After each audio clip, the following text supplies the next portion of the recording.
You know what? Future is not written yet. And it is up to you and me to decide what we want it to be. So as a starter to this forum, I'd like to consider with you what the next 20 years could become in the light of the last 20. So let's kick off right away by looking at life expectancy. As you can tell from this graph, this has already improved quite much. 5 years plus on an average since 1990. In Asia, it even increased by 6 years, 7.5 in Iran, 9 in Bangladesh.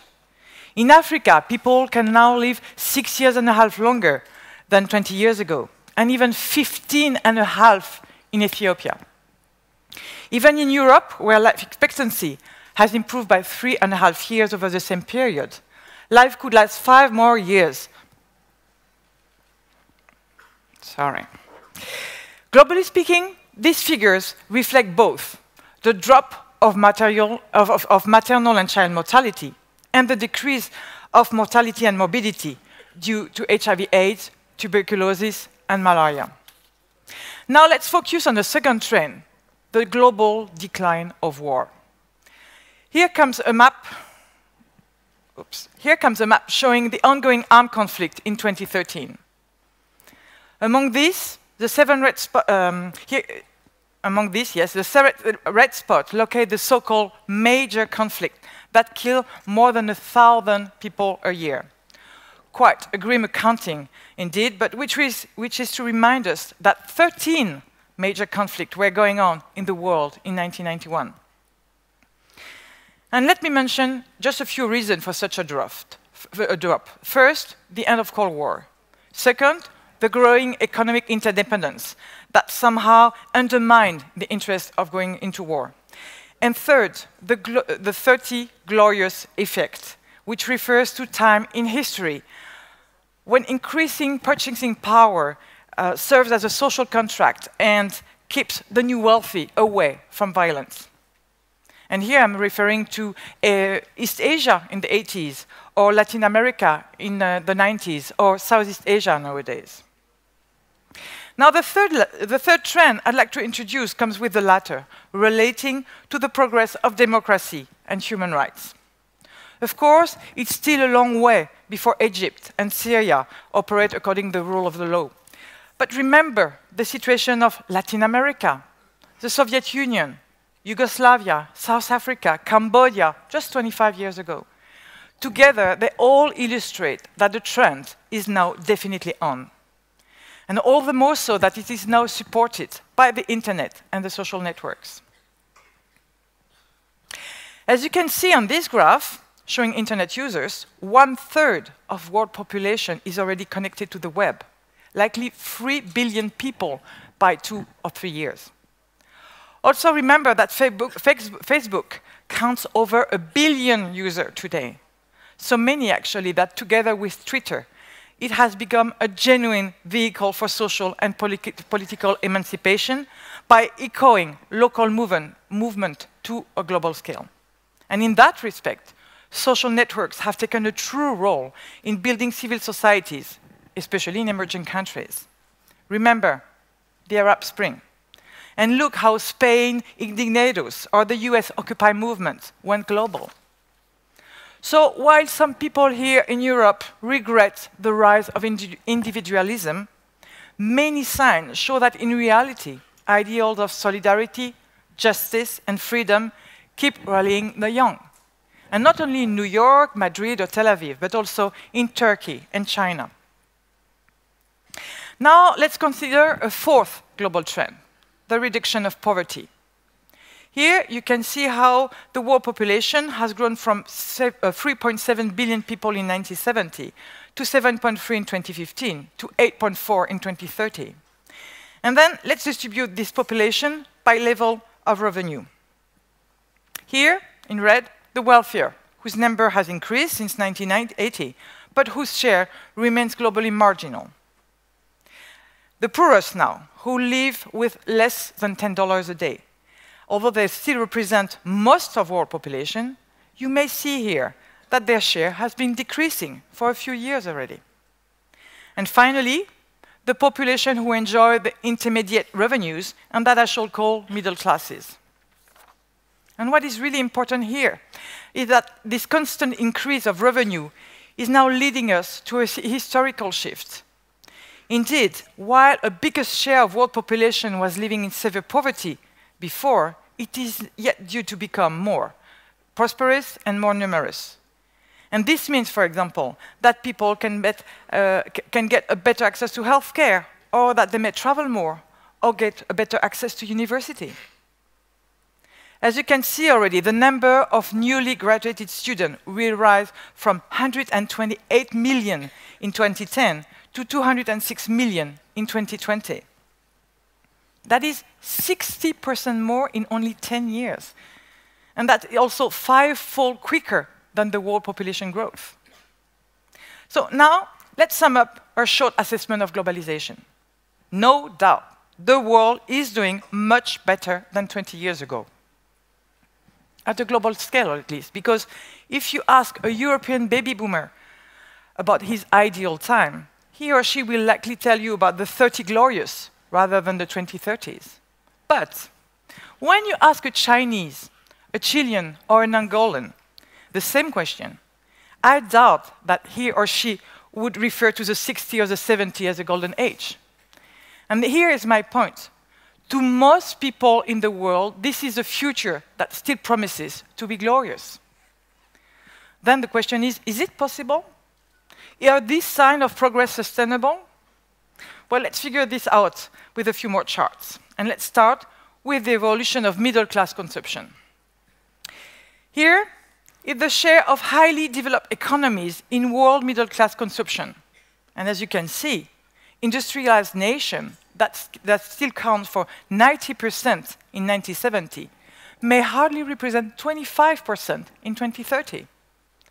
By contrast, when we take a look at the rest of the world, we can see that Asia should go almost 7-fold by 2030.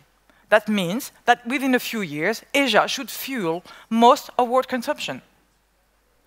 And as you can see as well, we are now only at the very beginning of this shift, because India's middle class is still due to soar in the coming years. Now, let's move to the next issue, world urbanization. Here is another graph of world population that may be read clockwise from 1950 to 2050. And let's distinguish emerging and developing countries. Sorry, oops. Oh. On this graph, let's distinguish emerging and developing countries in orange and developed nations in blue, and rural population in bright and urban population in dark. And then you can see how substantial urban growth is expected to be in the next 20 years, with emerging and developing countries counting for 95%. Such a quick growth, indeed, that actually it could easily become a genuine urban spiral.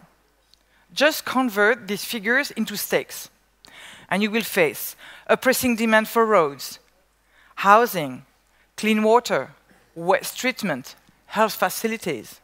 You'll also have to deal with pollution, congestion, insecurity, and so many more issues. And what we should understand here is that we have to invent new urban practices. Now let me broach another critical issue for our future: lifestyle standardization. And let's take the first example, the mobile phone.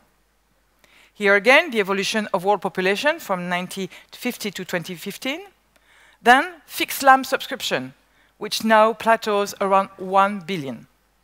And finally, the mobile phone subscription, which may overtake world population by 2015. And this figure is also very good news, because from the moment mobile phones become smartphones and broadband becomes a standard technology, we no longer talk mobile phone here, but e-learning, global positioning, telemedicine, and so on and so on. In Africa, for instance, where electricity hardly reaches 1/3 of the population, the penetration of mobile phone is already 70%. Quite impressive, isn't it? Especially when you know how the mobile is now used for in Africa. As a substitute for banks to safely transfer money, as a tool to check the price of soft commodities, or as a remote control for irrigation system, or as a device to track livestock or fake medicines. In other words, the mobile phone has now turned into a genuine development tool, if not a medium for economic growth. But I think that's really that simple. Think about it. If you want to make mobile phones available to most people, devices must be as cheap as possible. And since raw materials prices can't be reduced, competitiveness may only be gained on labor and social rights. And that's precisely how emerging countries sustain their economic growth. My second concern is about the minerals you need to make mobile phones: gold, tantalum, tin, tungsten. Because today in Congo, the illegal trade of this mineral does sponsor the armed conflict that keeps devastating the region. And finally, my third concern relates to the world mineral reserve, simply because they are not endless. Here is a scenario of strategic mineral exhaustion. Do you know, for example, that the demand for diamonds has sharply increased since Chinese men offer diamond rings for their engagement? Or do you realize that the development of new technologies, mobile phone, is driving the demand for rare earth elements? But now let's move to another issue with the demand for cars. Here you can see the possible evolution of world car fleet from 1980 to 2035. According to this scenario, the number of individual vehicles could rise up to 1.6 billion by 20 years only. Can you imagine that by 20 years, China alone could count as many cars as the whole world in 1980? And of course, such figures immediately raise three issues at least: air pollution, carbon emission, and energy supply. Today already, global transportation uses 30% of world energy consumption. And as you can see, cars are only part of it. For instance, here comes the evolution of global sea freight. Quite a fast evolution indeed. 55% growth between 1970 and 1990, and 125% increase between 1990 and 2012. And since extra demands mean extra production and trade, this trend should grow even bigger in the next decades. And precisely, let's now take a look at energy, the spinal column of economic growth. You can see here the evolution of world demand from 2005 to 2035. Quite a soaring demand, I would say, as it may grow by 65% in the next 30 years, and that is virtually twice more than population growth over the same period. And as you can see here again, China alone is expected to absorb 40% of the global additional demand. Actually, I should rather say made in China, as most of that extra energy will be re-exported to the rest of the world through toys, books, tractors, clothes, and mobile phones. But let's stop blaming China. As you see, even in service-oriented economies like Europe and the US, in blue and gray on this chart, energy demand is expected to remain very high. And that's because of our way of life. So that's why energy became a core issue for the future. Let's consider another one, diet. First, you must know that by 2050, daily calories amount is expected to rise by 25% on an average. Because everywhere in the world, higher incomes go together with more calories being absorbed every day. And besides, in emerging countries, this increase is essentially related to a growing demand for meat and dairy products. And consequently, the world individual average consumption of meat could rise by 40% before the middle of the century. Now, if you combine this increase with population growth, you'll get this: a global demand for meat that is blowing out of all proportion. And of course, you also get a whole list of side effects. First, a global increase of diseases related to fat and sugar overconsumption. Secondly, the cropland it takes to produce meat. Here, you see the surface needed to produce 6 basic goods, starting with industrial beef meat on the left. Because feeding 1 kilogram of hamburger requires 7 to 10 kilos of grain. And that's precisely when 70% of croplands are already dedicated to livestock. And that's also the reason why production globally should double to match the additional demand for food by 2050. And then you can understand why the dash for beef, but also for leather or for butter, is now ranking among the top ecological concerns. Here you see the carbon footprints of quite the same selection of products. As for beef footprints, it relates to both the methane emissions from cattle gastric fermentation and the carbon released through deforestation, because today, most of new croplands is gained over forest. And finally, the last side effect of the globalization of our diet is the stress on water resources. And that's what you can see here with the respective footprints of the same selection of basic products. The pressure now becomes even harsher that in the meantime, global demand for leather or leather shoes keeps booming, not to mention shower, swimming pool, lawns, golfing greens. Yes, indeed, that's all what globalization is about. Same phone, same jewels, same burgers, same espresso, and what else? Lots and lots of examples, of course. But I shall stop here because it would take the whole day, actually, to go through the litany of the complex effects of middle-class globalization on the future. Instead, let me show you 3 curves. First, world population growth, 55% in 30 years. Then, global wealth, which increases 3 times faster than world population. And finally, world consumption, which you see strongly sticks to wealth curve. Well, this graph is a perfect illustration of our economic growth model. A model that basically consists into converting any additional income into extra demand. And that is to say, extra production, which means more resources withdrawn. And that's the key issue. Because if in theory economic growth is unlimited, the biosphere is definitely not. And that's precisely what you can tell from the next graph, my last graph actually, which shows the evolution of world ecological footprint. Before, let me remind you that the ecological footprint is a measure of the amount of productive land and sea area necessary to supply the resources that a human population consumes, and including for waste assimilation.